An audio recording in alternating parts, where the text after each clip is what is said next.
Sometimes I think they make these roads so fucking bumpy and uneven on purpose because they want you to fuck up your car, so then you have to go pay for all new parts and get a new car, and the car industry wants the roads be fucked up. But anyway, I think that since eating disorders and the way your body is shaped in general, a lot of it is, oh my god damn, I can't even take the regular route home because the roads are so fucked up. Anyway, since your body, even your nervous system, is influenced so heavily by heredity, like ancestry and epigenetics, aka the experiences that your ancestors had that got imprinted into the DNA and passed down to you, which is why you're inclined to be a certain way or do certain things, or you have certain talents that you were born with and all this stuff. It's epigenetics. I think that since eating disorders, we have to consider the history of it. Like, there have been famines throughout history. There have been wars throughout history. There's been food shortages. And that all impacted the epigenetic makeup of our ancestors and our family tree. Like, even the way that certain people's bodies are shaped is based on the terrain that their ancestors grew up in. Whether or not their ancestors were in a famine or a war.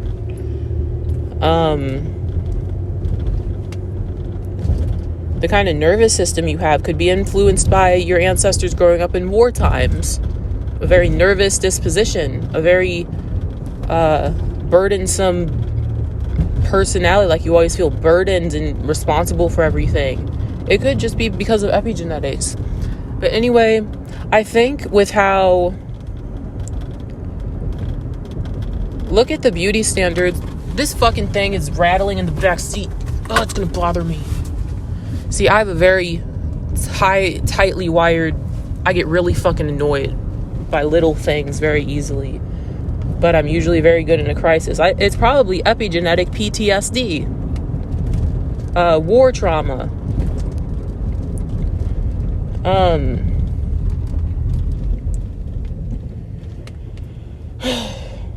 ADHD, like children who can't pay attention, they probably have some kind of epigenetic influence. Anyway, I think when it comes to eating disorders, because that's really what I wanted to talk about, eating disorders and how complex and overpowering they are to the point where you can feel powerless to it, and all those disturbing thought processes and emotional states that you get in that go along with eating disorders, I don't think it's entirely individual. I think that, especially if your parents or your grandparents or whatever grew up with some disordered eating, or they didn't have access to food, or they had too much access, or whatever the case was, or they just had eating disorders. I think that since there's such a heavy epigenetic influence with it, you may be thinking along the same lines that your ancestors were, and you may be too young and don't have the actual life experiences to go along with these emotional spirals and these thought processes and these beliefs. And so it may feel, I wonder if this is where a lot of like disorders or addictions, you feel so powerless to it because it started before you. The imprint was put in the DNA before you were even born. So you don't have the actual life experiences to go along with making sense of like why you're inclined towards alcoholism, or why you cheat on all your partners, or why you always feel cheated on and grossly taken advantage of. Maybe your great grandmother got cheated on and grossly exploited by her partners, and that's imprinted in the DNA. Like, especially anything regarding reproduction. Like, if we think about reproduction is the reason why we're here. Reproduction drives nearly everything that we do from the back of our mind, whether we admit it or not. I think especially when we are at reproductive age, or we're at the ages that our ancestors tended to have children, because that gets imprinted in the DNA too. We may be feeling all kinds of different ways. We may be feeling the imprint of a great ancestor who married the wrong man and got her ass beat and nearly got killed by him. So maybe we feel very scared of dating. Maybe we feel very scared of choosing the quote unquote wrong one. Or there's certain types of people we immediately feel an aversion to. Like when I was a kid, I didn't even know this about my family. But when I was a kid, I always thought Germans were disgusting. I thought they were so fucking ugly. I thought everything about their culture was so ugly. The language was ugly. And then I come to find out that Nana, my maternal grandmother, her first husband was a German man. And that's Aunt Linda's father. And he was very abusive and fucked up and ended up abandoning Nana and Aunt Linda and just being a complete deadbeat. And so I wonder if that feeling I used to have that I just don't like German men. I think they're ugly. I think the culture is disgusting. I think even the word, their language is hideous. I wonder if it was just imprinted in the DNA to be averse to that culture. And then now here I am, and like in a week and a half, I'm about to go to Germany and see it for myself. And maybe this is what they say when you are born with generational curses. Maybe it's just like epigenetic imprints, epigenetic trauma.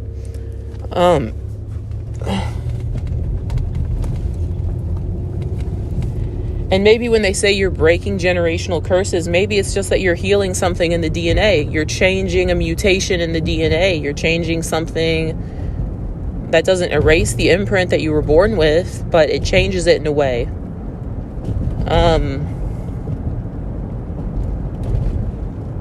Yeah. I wonder if sometimes when we feel racism towards a certain race, it's not always cultural, like in your face. Like you may hate a race that maybe no one really hates. Maybe it's because your ancestor had a bad experience with them. I was also talking about this in one of the monologues that I did about evolving DNA or something. When it comes to epigenetics, I feel a lot of this stuff intuitively. I don't have like a book of research that I do about it, but I feel like even when it comes to behaviors that we think are self-destructive that may have an epigenetic influence, like alcoholism, there's research out there that you can be born with an inclination towards alcohol, and even that men's stomachs secrete an enzyme that women don't have, which makes them more likely to develop a taste for alcohol. But even if it's coded into our DNA to do a certain addiction that is technically very destructive, if our ancestor had, say your grandfather or someone was an alcoholic because it helped him survive his life in a way where he could have killed himself when he was 20, but instead, because he was an alcoholic and that's the only coping mechanism he had, maybe he lived until he was 60.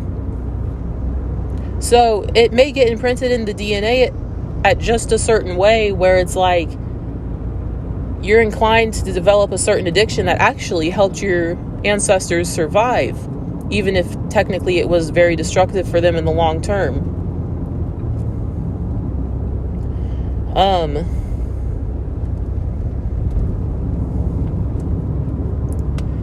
I think a lot of eating and reproduction. I can't think of two things that are more like hardwired into our brains. Like we're always seeking it out subconsciously, even when we don't think we are, because we need it to carry on the species. Like it's everything. I think a lot of eating habits are, you're kind of just born predisposed to them. And then you're literally born breastfeeding. At least most babies are. A lot of the times you grow up eating around your family, and then it just like double solidifies the imprint that you were born with a and to eat a certain way, or to develop a certain emotional attachment to eating however you do. And it's reinforced by your family, who is the depositors of the DNA, the epigenetics. I wonder if this is why we tend to have an attachment to the way our grandparents cook. I remember I watched a spiritual video. Now, I don't listen to everything the spiritual people say on YouTube anymore because one of them was rude to me when I added her on Twitter, and then I just stopped watching her channel. But she said one time that when it comes to generational curses, like, the spiritual people usually don't put science into it. They just say generational curses, aka epigenetics. She said that when it comes to transmuting generational curses, you are getting what your grandparents, the way you are now is because of your grandparents, not your parents. Because she said that the bond between you and your parents is so intense and so close that if you started to try to transmute your parents' stuff, it would kill you because you can't handle it. It's too fresh. It's too close to you. It's too direct. So she said that we transmute our grandparents' stuff. And I actually don't doubt it, because when Grandma died, I think she died 2 years ago. Was it 2? 2.5? Or no, 1.5? She died in March. I think, no, yeah, it was 1.5 years ago. It was literally like horrible. I felt these crazy wavelengths. I felt these crazy just knowings of things. I felt so fucking exploited by the world, by existence. I felt like everyone was just raping me and just like using me, and men were just complete predators, and there wasn't enough, and I was doomed, and I couldn't speak. My throat was closing up. Ooh, I felt so unsafe. And I think when she died, either my uncle brought all that shit in when he moved in, and that energy was just, that's what he brought in with him, or I was just feeling the generational minds, like my grandmother's aspect of it.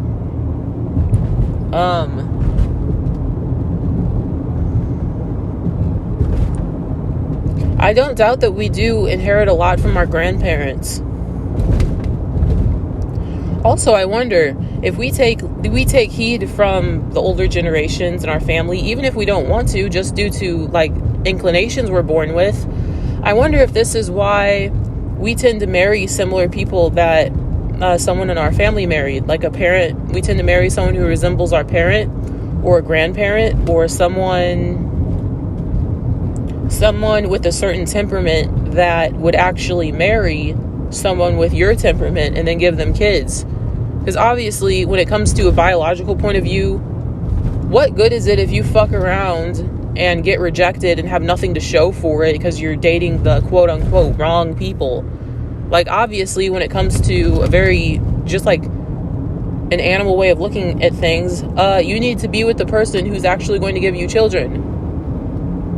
Because then the bloodline can continue. And that's the whole drive, like the reproductive drive of things.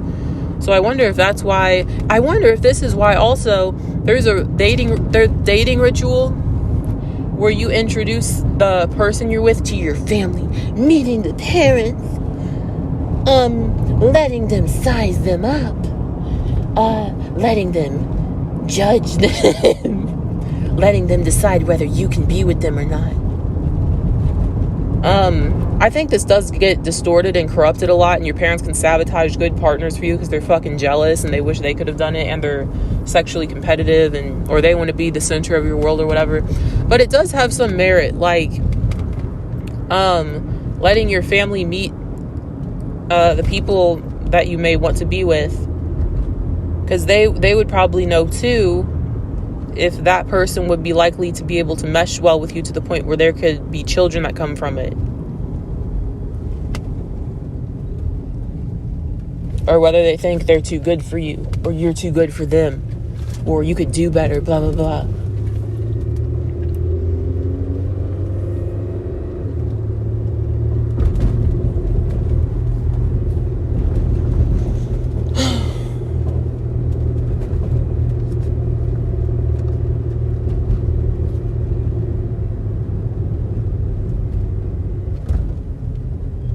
think when I was talking to myself earlier, I think I said something like, even if I decide, like, at 27, I'm never having kids, I'm not doing it, under any circumstance, then I think just because the biological drive is so fucking strong and overpowering that if I make things very black and white and say I'm not doing something, the drive itself will find a way to totally overpower me, and then I will totally do it.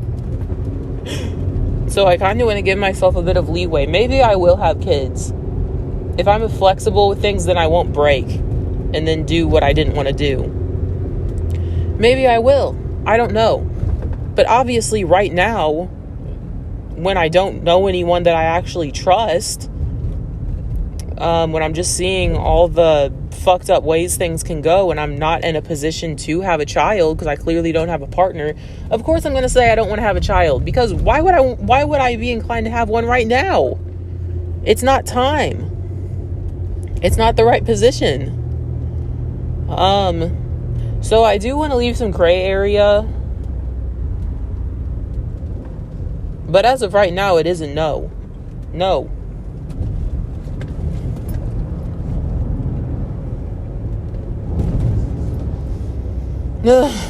Yep.